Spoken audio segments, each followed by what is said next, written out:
Hello and welcome to my cake kitchen. My name is Gladys and over here I make simple, informative tutorials to help you navigate cake decorating easily. I also create baking tutorials live and today we have the American buttercream to make. In fact, some of these live sessions have followed a series of videos solving a particular problem, and in one of such sessions a watcher and a friend of the channel wanted to know exactly about American buttercream. So if it's your first time here, hello and welcome. I trust by the end of this video, you will be informed with not just an ingredient, a selection of ingredients that will come together perfectly to make a simple American buttercream, but you will be informed about the technique that I use to mitigate some of the common problems that are associated with American buttercream. Now, what is American buttercream? It's a very standardized buttercream that is made from a combination of a part of butter to sugar. Now, the ratios of that can vary depending on what recipe and what objective you're aiming to achieve. I'll explain that as we develop this tutorial. However, some of the common problems associated with American buttercream is that it can be a bit too sweet, it can be a bit gritty, and it's not the most flavorful. However, a strong point of American buttercream is that it can be adapted to make it rather stable. Now, like most buttercreams, they can be just stable to a very good extent where they can sustain themselves, but any buttercream at some point under intense and adverse weather conditions will buckle. So I need you to register that. However, a recipe can always, I always say, having an understanding of your recipe and ingredients and your process can help you develop some skills and knowledge that can help you to troubleshoot, problem solve, and mitigate some issues that may come as an inherent problem with a particular recipe. And that is the same for this American buttercream, because whilst the ratio of American buttercream is generally 1 part of butter to 2 parts of icing sugar, I employ a complete different method, and I've always said on this channel that understanding a recipe is key, but understanding the techniques and skills that one employs to achieve the goal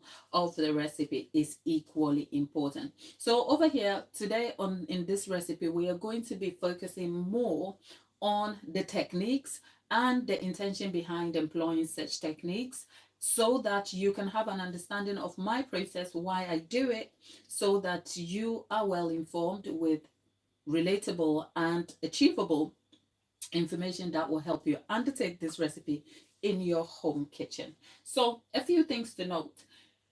American buttercream, because of the way it is made, inherently comes with a few problems, such as the gritty nature of it. And that is because icing sugar, which is powdered sugar, is mixed with butter and then cream together essentially.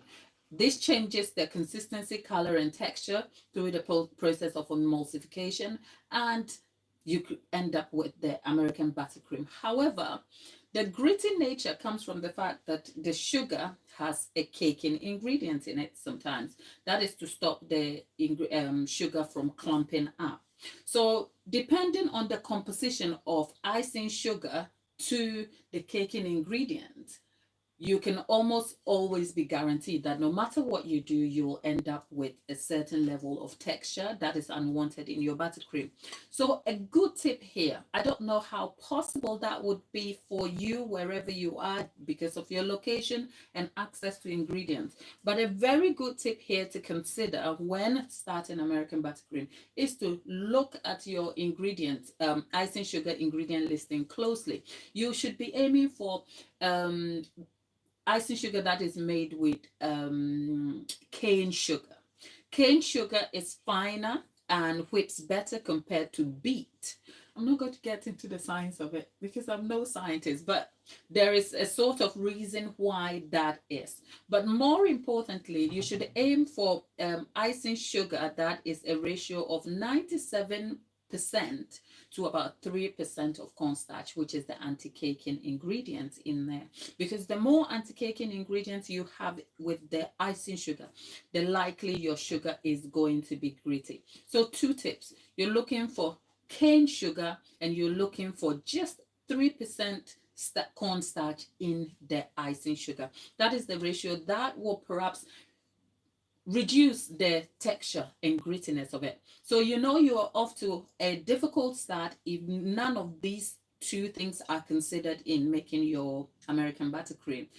In the end, if you end up with very gritty or textured buttercream, then perhaps that is a problem that is inherent with the ingredient, something you probably couldn't help.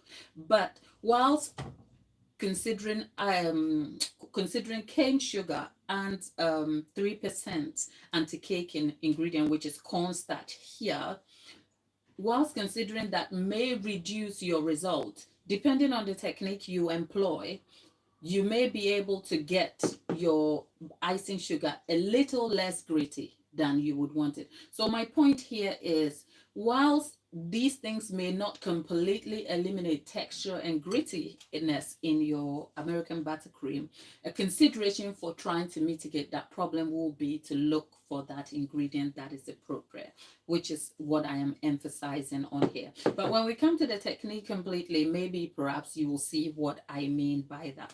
So in the UK here, Tate and Lyle cane sugar is the one I am using here. It comes as 97 icing sugar of 97% and 3% cornstarch. Lidl brand of icing sugar works as well. Lidl brand. I've tried a few on the markets. There are a few ones that even gifted, I wouldn't go for it. But Tate and Lyle, this was picked up from Costco. But the Aldi, as in Aldi brand of icing sugar, works very well too.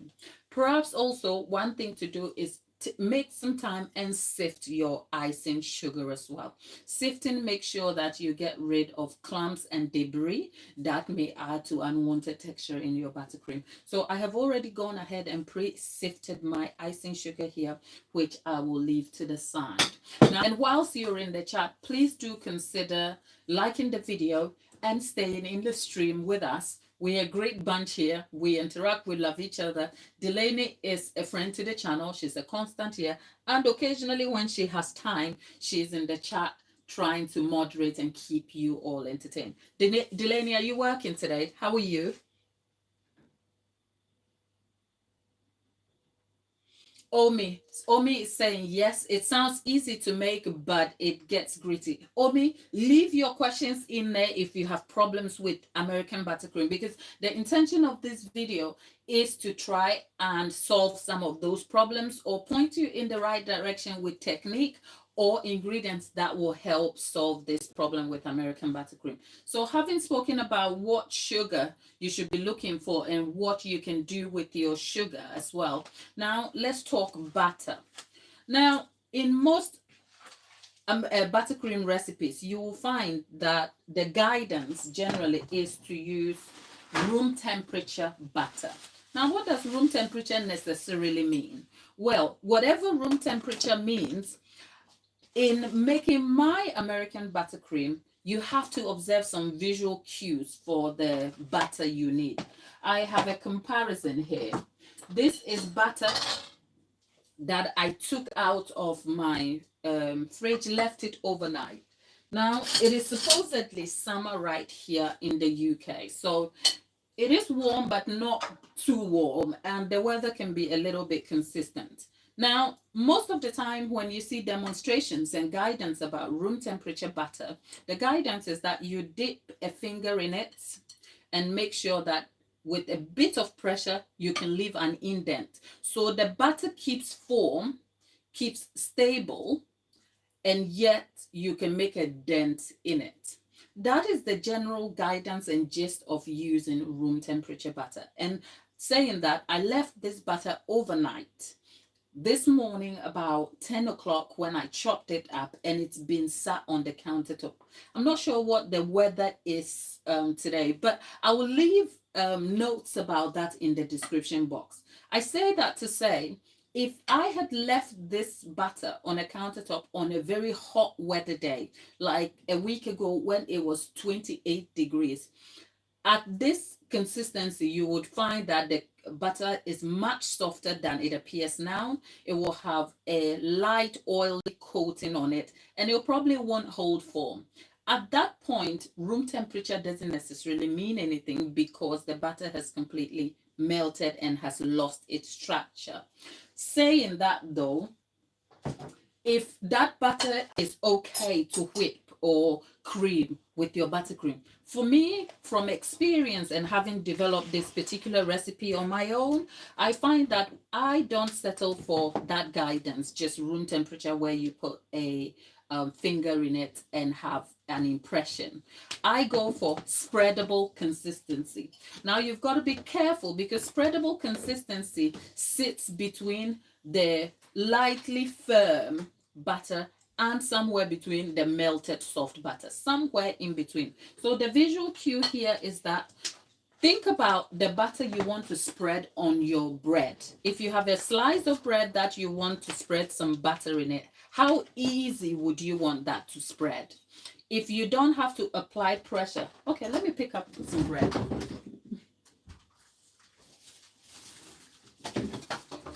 Well, I guess after making this buttercream, I could never ever use that for a gluten-free recipe, right?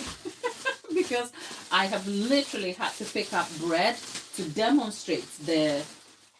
So in my hand here, I have a slice of bread, right? The bread is not frozen or anything. It's fairly soft, so I could make a sandwich out of that. So with that, if I had room temperature butter over there, I'll show you that in a minute. With just the bread on my palm, this is what spreadable butter would do. There's enough here. It will spread easily. Can you see? So I am demonstrating the visual cue you should be looking for in your butter when you're making. Can you see how easy it is? It spreads easily. There's no much pressure. And I can go on to make a sandwich with this, adding other fillings. So if you're watching this, can you see how easy that is spread? And can you see that when I am moving the knife over, it is spreading and it is getting thinner and thinner. That is just about the consistency I'm looking for. Now I'm going to flip that over and I'm going to use the room temperature butter that has been sitting here. Now that's okay. Even picking it up, can you see? It's clammy, it's hard to spread. Now I'm flipping that over so we don't have anything over here. So can you see? Right. So can you tell the difference? If you're in the chat, can you tell the difference? So whilst the other side was easily spread, now I've got to scrape this over, go there. So all I'm saying is that the difference between the butter consistency matters here. But like I said, some recipes, there are generalized guidance that will be helpful to you. But as time goes on, recipes are tailored to particular individuals with specific techniques. So for me, I don't make American buttercream a lot. And when I do, I have certain objectives and markers that I want to meet. And I also want to be able to solve the problems that are inherent with American buttercream along the way. So besides the sugar, which I have already spoken about, this is the butter you're looking for. You want to make sure the butter is spreadable. And the spreadable sits between the soft melted butter and the slightly firmer or tender room temperature butter in between. I have demonstrated that. So if you can't grasp the visual cue from looking at the butter in the bowl over here, then perhaps when next time you want to make American buttercream, make sure that your butter is of the consistency that will spread easily on your slice of bread. That said, something else one has to notice that weather conditions will affect your butter differently. So like I said, if it gets really, really hot on a hot weather day and you can't seem to figure out what to do, because if you left your butter on a countertop, you're going to have it melted.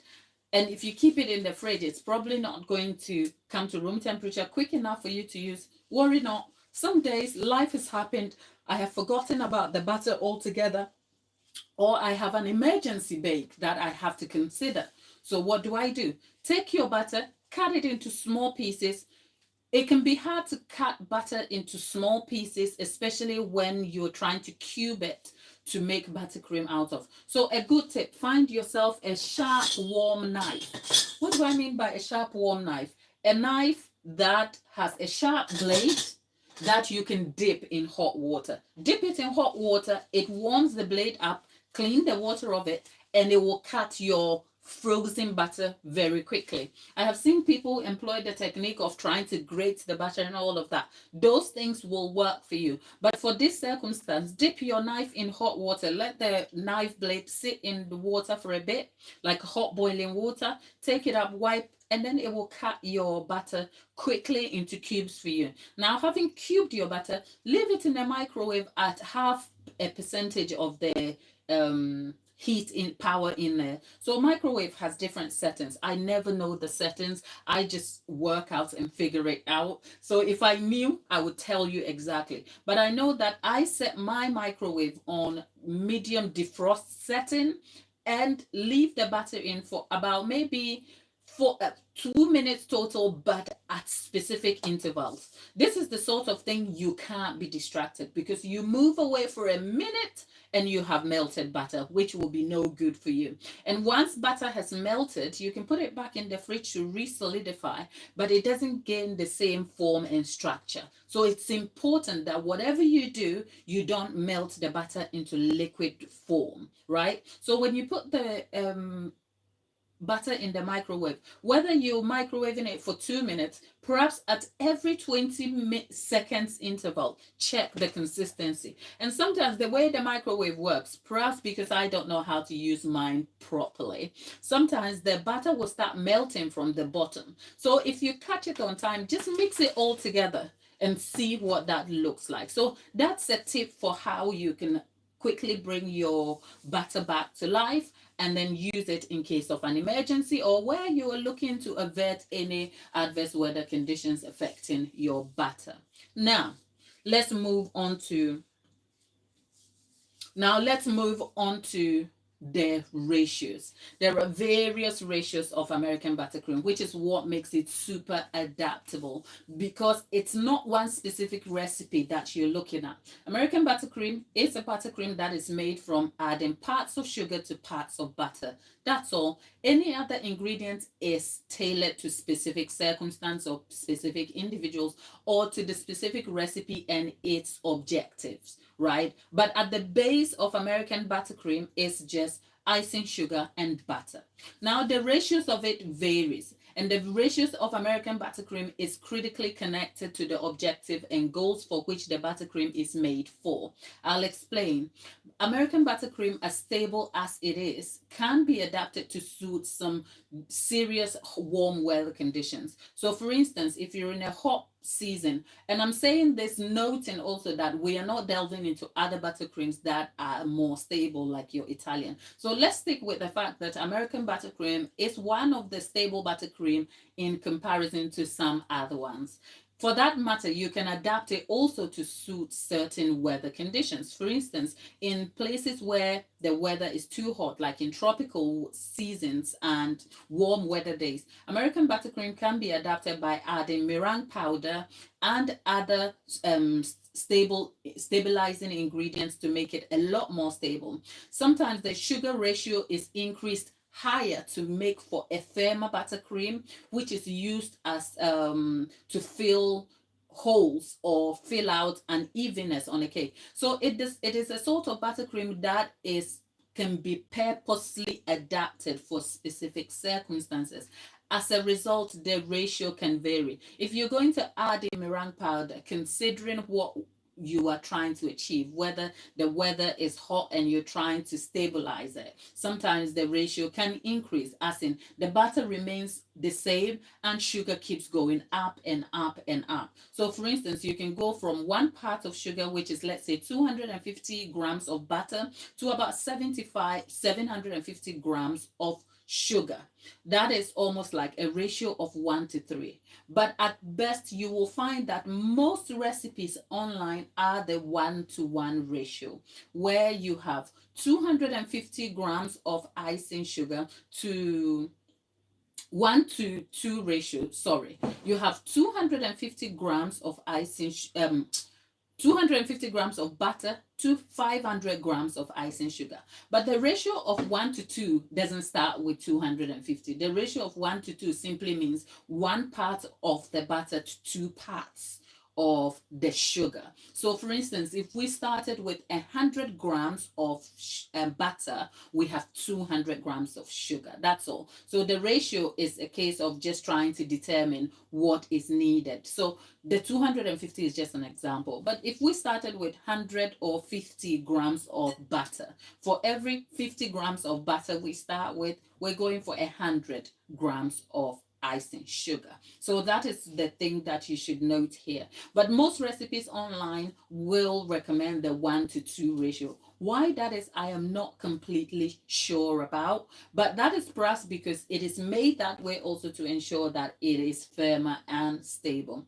Having said that, you can adapt the quantity of sugar. But the downside is that the more sugar you add to firm and stabilize the buttercream, the sweeter the buttercream gets. So it can be awfully difficult to manage the sugar because the sugar inherently is appropriate to fix a particular problem, which is to make it stable. And the more ingredients you add to stabilizing the buttercream, the effect it will have on mouthfeel. So it is neither here nor there. Having understanding of the ingredient listing, why you employed certain measurements or amounts of ingredients will influence how you look at your buttercream or even how you make it. For me though, my go-to buttercream is Swiss meringue and French. French, I can adapt and make it a little sweeter. Swiss meringue, I can't do. But they give me a stable base to start with when I'm adapting my buttercream sweetness. But in warm weather conditions, they are not the most stable of buttercreams.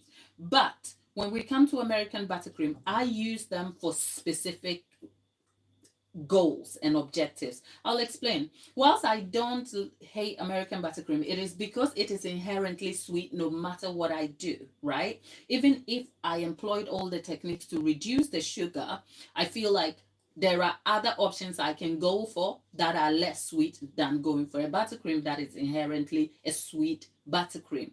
But when I make American buttercream, I aim to change it into, say, a chocolate buttercream because the chocolate will end up balancing the sugar levels in the American buttercream. So it is a good transition buttercream for a chocolate buttercream, at least for me, right? And also where I have to mix the buttercream with a particular filling that has balance of, say, a kick to it, I can settle for American buttercream. So for instance, when I'm making American buttercream for a cake that is supposed to have, say, strawberry jam, that is okay because the citrus and the tanginess of the strawberry will balance out the sugar a little bit. So when I'm making decisions about accompaniments and complements to a cake, I look at what can be added to what to make a great mouthfeel. So we've talked about butter consistency, we've spoken about ratio. Now, let's come down to the ratio I specifically use. I am using a ratio of 1 to 1. So for the same amount of butter, I am using the same amount of sugar. So over here, I have 500 grams of unsalted butter. In fact, that's not true. There is parts of unsalted butter, which is about, I think, 375 or 425. I will leave the accurate information in the description box for you. But I have that, and I mix it with icing sugar, same. So think about 500 grams of butter, salted or unsalted, with 500 grams of sugar. And that is because if I went for a kilogram of icing sugar here, that is twice as much sugar compared to the butter, and it's going to be too sweet, and I prefer not to have that. So the 1 to 1 is fairly great for me. But am I optimizing for stability? No. You know why? Because I'm not essentially going to use this buttercream to cover a cake. In fact, the purpose of this specific buttercream is for a piping detail on, I think, a hard cake that I'm going to make. But for today, the purpose of employing a 1-to-1 ratio is simply because I know I am not going to be covering my cake with the buttercream. And on top of that, it's not a warm weather day and I don't have specific requests. Sometimes I revert back to making American buttercream only for, say, specific dietary requirements where the client doesn't want an egg-based buttercream. So to avoid the use of eggs, I must consider a different set of ingredients that eliminates the ingredient that the client is averse to.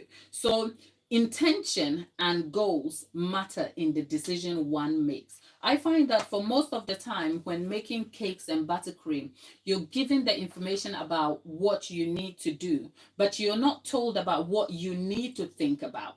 Because for making this buttercream, I know I'm not going to cover a cake with it. So stability is not the issue here for me that I'm trying to fix.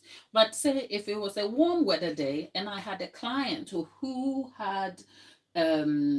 didn't want an egg-based buttercream, what other options would I have? And if my choice, appropriate choice for the client, fell on American buttercream on a hot weather day, perhaps I'll be using a 1-to-2 ratio. Who knows? I'm just saying that to say intention and purpose for deriving the buttercream matters, because what you're going to use it for will determine the decisions you make about the ingredient selection of the cake. And I hope you remember that. So with that said, we have a 1-to-1 ratio where there's 500 grams of butter, there is 500 grams of icing sugar. Now that's not the end of it, because I am aware that no matter what I do with the ratios, you're still going to have a very sweet buttercream, but not as sweet as the 1-to-2 ratio. I'm looking to mitigate the sweetness problem. So one thing I do is that if I'm using unsalted butter completely, then at some point I'm going to add salt in the buttercream. I will come to how I use the salt in the buttercream to avoid the salt being too gritty, right, in the buttercream. But over here today, I have mixed part of salted butter with unsalted butter. But that is where I also have to advise you to be extremely careful when you employ unsalted butter, because different quantities of salt are used in different brands of butter here. So if you're employing unsalted butter, you want to be extremely careful, because sometimes the butter can be too salty and then your buttercream is too salty also. So what you want is just a hint of salt to be able to cancel out the sugar and bring balance, encouraging a better mouth feel. You're not going to be able to reduce the sugar completely. That American buttercream is not sweet. It is going to be sweet, but employing some salt brings a balance to the taste over there. Also, great quality butter cannot be compromised over here. I don't think there's a lot of emphasis on the intention that good quality butter with a high fat percentage will make for a good mouthfeel. So when you are making American buttercream, which inherently has issues that you can't really control, the only control you probably have is to consider the ingredients. And I believe I've talked you through all of that. So the butter I'm using here today, just for demonstration, is a Tesco one. But normally I would pick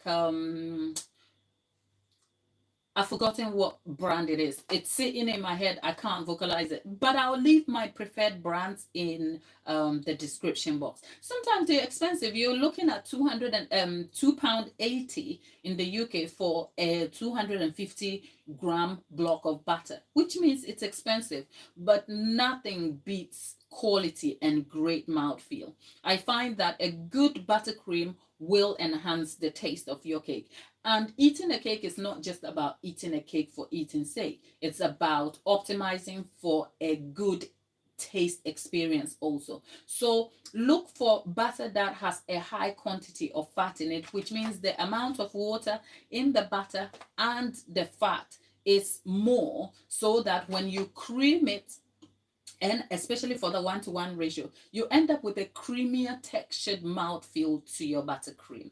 If you have further questions, I'll look in the chat and then I can answer those before we start, because the technique I employ is equally different. Now, against all odds, right, and against all internet guidance, I use a whisk to start. Now, the reason why I always say technique matters is that technique has got to back the intention for the use of the technique. So, sometimes you may employ a particular technique which might give you some problems to start with, and those problems have to be corrected at the end for the result. Most internet recipes you will find, or most recipes you will find online, will encourage the use of a paddle attachment to beat your butter. And that's not a bad thing. That's actually a good thing. But in my experience of developing this particular recipe, the whisk has helped me out. You know why? Because when you use the paddle attachment, the base or the starting phase of the American buttercream is to cream your butter, to change the texture, appearance, and consistency. It doubles in volume. It changes color from the yellow block of butter to a pale white looking butter. That's the base you need to start with before introducing the sugar.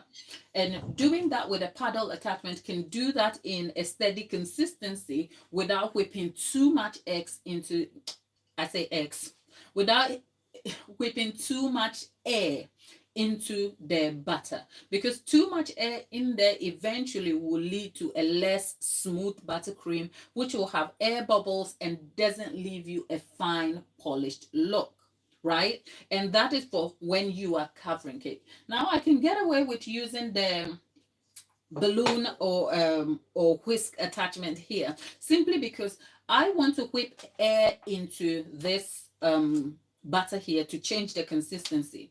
The difference is that this will do a quicker job than this one, right? But if I employed this alone throughout the buttercream phase, eventually my buttercream is left with too many air bubbles and I'm not going to be able to use it for a polished look to my cake. So remember, I am not using this buttercream to cover a cake to start with, right? But even if I did, at some point I will have to get rid of the air bubbles that I have created by using a balloon whisk. And that is also part of the process. So stick with me and you'll see how I employ different techniques to mitigate the problems that I start with. So I'm going to go ahead and put some butter in my, why am I doing that? The butter goes straight into the mixing bowl. There is 500 grams of butter. So like I said, you can employ unsalted butter completely, or you can mix parts. I would say it's almost like, say, for every 425 grams of butter, you have 75 grams of unsalted butter. That's a fair amount, but you can also eliminate all the confusion by just using unsalted butter and then settling for a pinch of salt later. I'll tell you how to use the pinch of salt, or how you can add the salt without causing the buttercream to be gritty. That aside, we have this in here, and I am going to whip this for at least a minimum of 10 minutes at 2 5-minute intervals. So when I've seen online about, say, a quick buttercream recipe that's about 4 or 5 minutes, I don't know how that works, and I wonder what the mouth feel is like. I mean, if you're working with a small quantity of buttercream, perhaps that will work. But if you don't whip, the purpose of trying to whip this for 10 minutes is to change the texture and feel of the butter, because you don't want your buttercream to have such a buttery and clammy buttercream feel. So much that when you're having the buttercream on a cake, you feel as though you are having a lump of butter.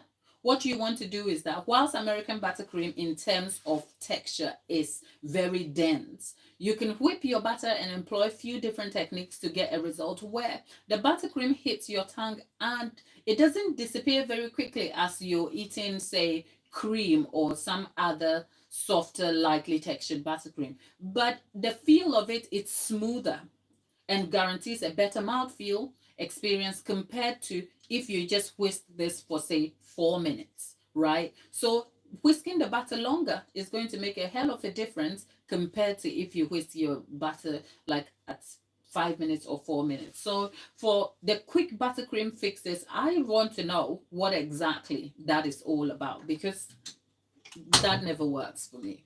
Okay. That aside, let's go ahead and whisk this. So it's 12:39, let's say 12:40. So this is going to be whisking at high speed for 5 minutes, and then I'll come back and have a look at it.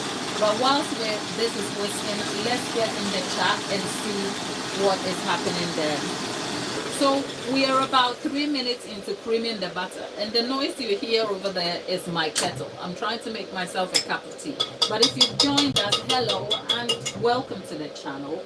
Now what I'm going to do is I'm going to scrape the sides in.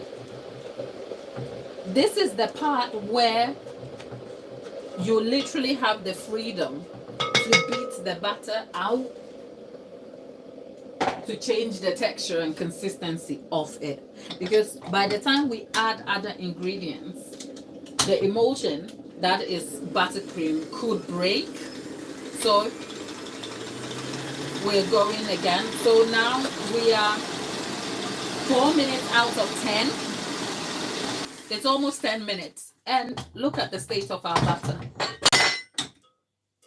Now this is the part where I have to say that whilst most bakers would love an authentic, plain white looking buttercream, buttercream is naturally never going to evolve into a white looking buttercream without the addition of other ingredients. And whilst these ingredients may be trying to solve the problem of coloring in your buttercream, it can also affect mouthfeel. Buttercream, the name speaks for itself. Butter has a yellow tone and a yellow base to it. So no matter what you do, original buttercream recipes, no matter which one you pick, it's going to have a tinge of yellowness to it. But the intensity of the yellow coloring will depend on which buttercream you're making. For instance, Swiss meringue buttercream, because it's derived from a white meringue base which has the butter added, has a lighter tone to it, but it's not white.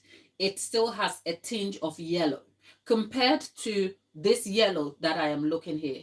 Whereas if I was making French buttercream, there is no way I was even going to come out of the feel of the yellow coloring. Why? Because French buttercream utilizes egg yolks or whole eggs, which has yellow egg yolks. So it is important to note that sometimes when you're deriving a particular recipe and you want to correct other problems, you are also aware of the compromises that will come with it.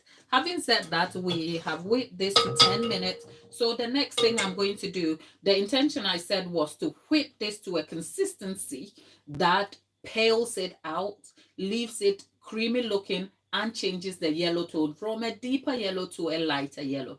I think we are fairly there. But remember the part where I said the balloon whisk or the whisk attachment is only ever going to whip air into this. That is going to be difficult to smooth a cake smoothly without fixing the air pockets that has been created in this. Right. I'm not covering a cake completely with this. So if I'm kind of filling a cake with this buttercream, I can get away with using this process. But I want to be able to inform you or hand you techniques that will make it versatile for you to get great results. So at this point in time, I am going to swap the whisk attachment for a paddle attachment and leave it to cream on low. Now, what the low is doing is that it is evening out the air bubbles that may have been created with the vigorous whisking using the whisk attachment. So I'm going to do that. But at this point, I could either increase this here. So the air bubbles can be almost like reduced at this stage, or it can at a later stage. I've just noticed that it's going to be pointless to do this right now. The reason being, I'm going to add the sugar and that is going to whip as well. So at this point, I'm just going to raise that again to another, say, 4 to 5 minutes. So at the butter stage alone, we're looking at 15 minutes of whisking and whipping and creaming. You want to be able to make sure that the butter ends out super light, because what we don't want is a lump of butter on top of our cake, essentially. But that is 15 minutes, at least 12 to 15 minutes of whipping the butter, and that is about how great or how good we can have it, right? So there you have it over here. That's the butter we have. Now, in terms of the coloring that I was talking about and stability, you'll find that certain recipes will try to add parts of butter to parts of shortening. That is okay. It is fixing a particular purpose. But the thing is, you can't derive certain adaptations to a recipe without compromising on other aspects of it. So while shortening might be stellar in guaranteeing some stability to the cake, it also has like, it doesn't have a fine mouth feel and has a very oily taste to it. So if you're trying to solve a buttercream problem and using buttercream to stabilize a cake, yes, the good thing about American buttercream is that you can do all of these things. You can increase the sugar, you can add parts of shortening to the butter. Shortening will reduce the coloring too, because shortening comes as a pale white solid fat. So, but by so doing, you end up compromising on the mouthfeel and taste of the buttercream altogether. So, as long as you know this and you know what you are trying to achieve, because sometimes you can't have a perfect scenario all in all, right? You may forgo the shortening, but then it means that if your cake is in the sun, it's going to collapse quickly. So which one are you trying to choose? Would you rather choose a cake that is stable, especially when it's at an outdoor sitting on a hot weather day, or you're going to obsess about taste? It's a choice one has to make. And at every point in time, you have to be aware of the decisions you're making concerning the buttercream that you are creating. But that said, I had already pre-sifted my sugar. So this is the part where we add the sugar. And this is 500 grams of icing sugar. Another thing you can do is you can reduce the butter to the sugar. So for instance, I haven't gone for a 1 to 2 ratio in a long time. But for instance, sometimes I've gone for say 400 grams of butter to 500 grams of sugar, depending on what I want to achieve. Sometimes I've gone for say 625 grams of butter to 500 grams of sugar, which is that I increase the butter ratio and I reduce the amount of sugar in there. And it all depends on what one is trying to achieve. But at the base of it, I am just using a 1 to 1 ratio with a technique, hopefully, that will help you achieve a good tasting buttercream that is stable enough in your home kitchen. So I'm going to stick that here and we're going to start creaming this slowly, okay? Because what we don't want is a lump of sugar in our faces over here. But to probably stop that, I'm going to cover this. Have I told you that I don't like splash guards? Yeah, I don't like them. So this is about the best we can do so that we don't end up. Okay, so there you go.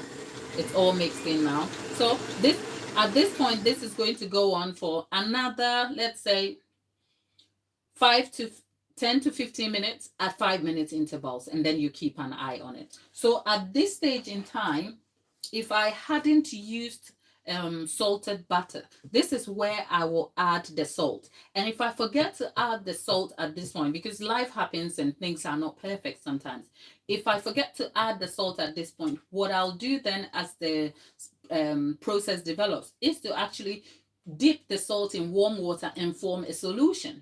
Because if you add the salt, because it's gritty at this point, you have 15 minutes where it can cream into the buttercream, and then that's okay. But if you left it and this was creamed into a fine consistency, then it's like adding salt is just a no-no. So what you can then do is add the salt to water, as in create a very strong salt solution and probably add a tablespoonful, and that's all you need. And that amount of sugar, the salt, depending on the quantity of buttercream you're making, will help cancel out the sweetness a little bit for you. But I'm just at this point I'm actually going to add the vanilla. Where is my vanilla? For some reason I'm a little bit dazed today, so I can't. Yeah, vanilla is here. We don't measure our vanilla here. Anyway, if we're obsessed about trying to get a buttercream, look at the color of the vanilla. That will ruin everything. But for American buttercream, you want to be generous with your buttercream as well, your vanilla flavoring as well, because the flavoring also enhances the taste and mouthfeel. So I'm going to start creaming that.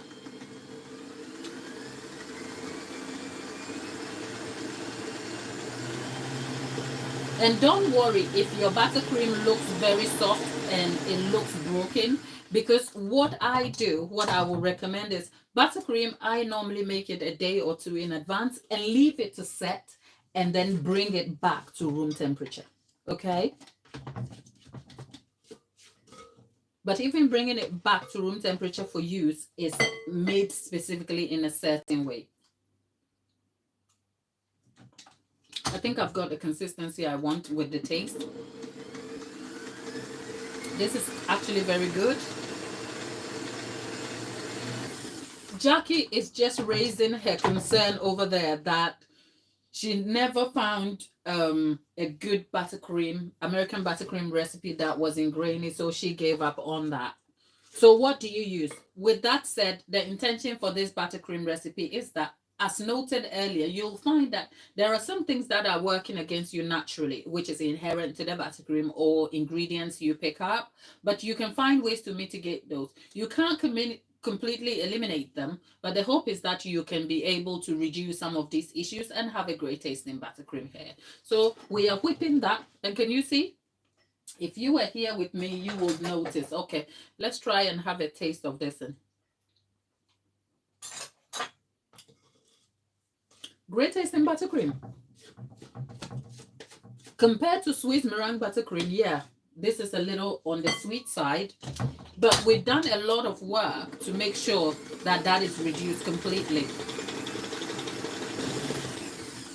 So this is probably a good time to kind of note that the more you whip the batter at this point, the more likely it will break and start looking a little bit soft and runny. It is also important to note that the weather conditions do have an impact on buttercream consistency. So say if we were doing this on a very hot weather day where the kitchen is hot, the butter is likely to melt quickly, and with the creaming going on vigorously, you're going to have a more softer textured buttercream. But that is not a problem because butter can always refirm up when you set it back in the fridge. So with this buttercream here, at this point, supposing it's 10 to 15 minutes from creaming it, we are almost done. So if I was normally, I make my buttercream a day or two in advance.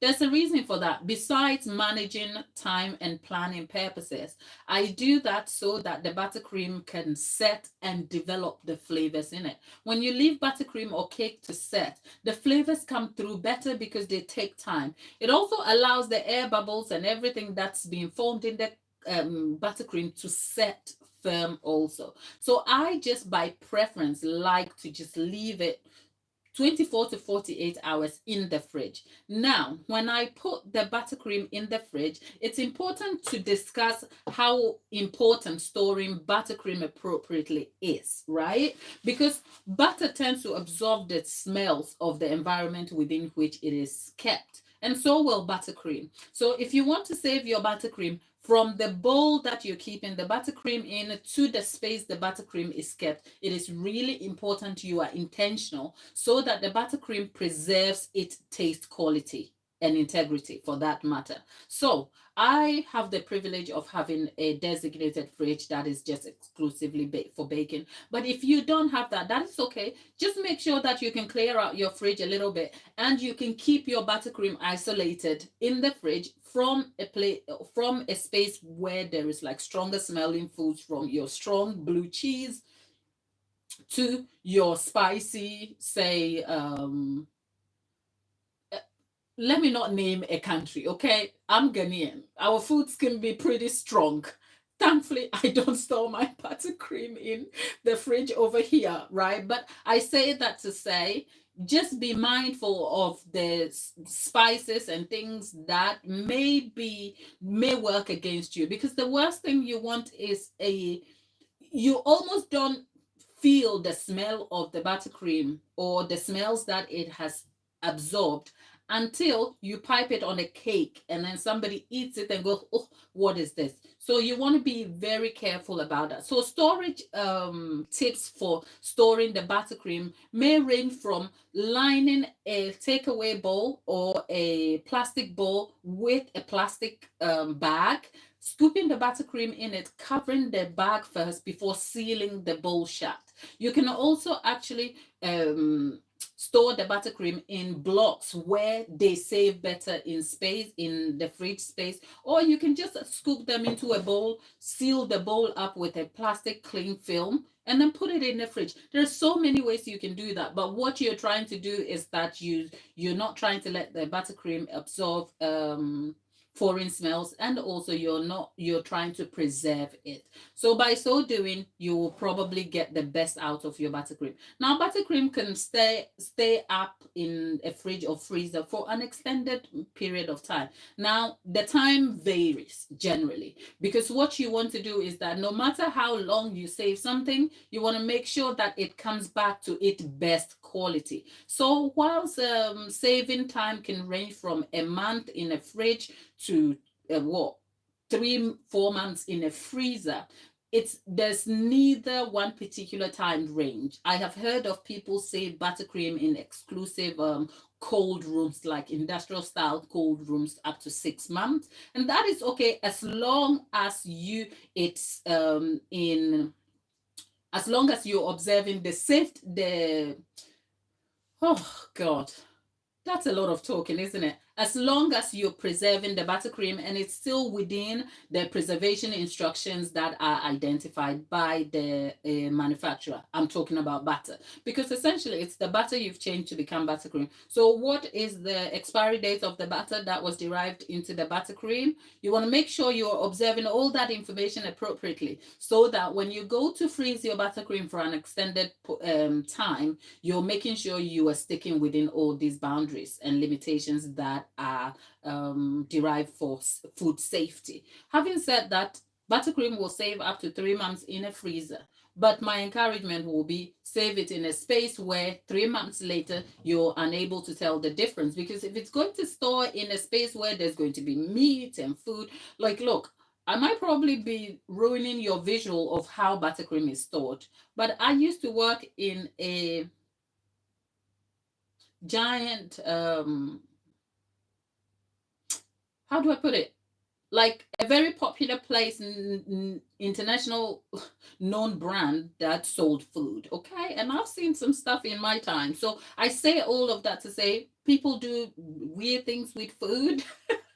So just be mindful of how you store all of that. Creamed this enough. What I'm going to do at this point, if I was going to be using this buttercream today, for instance, this is the time where I have to slow the mixer down and leave this to cream on its own for up to 10 minutes. Just slow it right down to full function. The simple reason for doing that is to rid of the air bubbles that I created using the whisk attachment in the first place to whip the butter. Because without doing that, this buttercream will end up not piping or covering a cake very smoothly. You'll have like the air pockets coming through and all of that. So this is the point where I will end up slowing this down and then creaming it to about 10 minutes on slow. But because I will need to use this tomorrow, that works in my favor. So I'm actually going to turn it back to cream for another 5 minutes, and then we are done. When I come back to using this buttercream as it is, you'll see how I will try and solve some of the problems that started from the beginning. Hope if you haven't subscribed, do consider subscribing, hit the notification bell, stay on with us, and hopefully we are back to use the buttercream